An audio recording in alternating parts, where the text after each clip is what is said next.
সাগর অবশেষে সবাইকে রুম থেকে বের করে দিল এবং মিনার সাথে ডাক্তার মাহিরের একা থাকার একটি ব্যবস্থা করে দিল। তো সাগর মিনাকে বুঝিয়ে বলছিল ডাক্তার মাহিরের সাথে কথা বলতে, ওদের বিষয়টা যেন ডাক্তার মাহিরকে জানায়। ডাক্তার মাহির খুব অবাক হয়ে শুনছিল কথাগুলো, কারণ সে কিছুতেই বুঝতে পারছিল না সাগর আসলে কিসের কথা বলতে চাচ্ছে।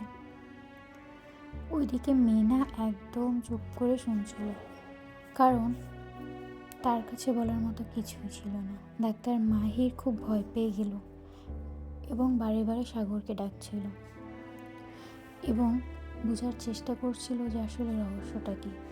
সে কাঁপাকাঁপি শুরু করেছিল।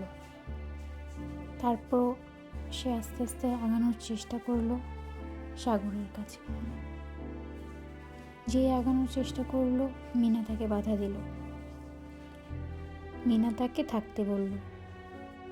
মিনার কথা শুনে ডাক্তার মাহির কিছুই বুঝতে পারছিল না। তারপর মিনার জোরাজোরিতে সে মিনার দিকে তাকালো।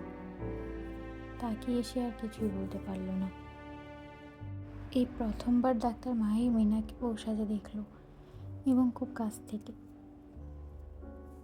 তবে আশ্চর্যের বিষয়, সাগরের কাছাকাছি গিয়ে মিনার যে অস্বস্তি বোধটা হচ্ছিল, ডাক্তার মাহিরের কাছে বসে তেমন কিছুই হচ্ছিল না তার।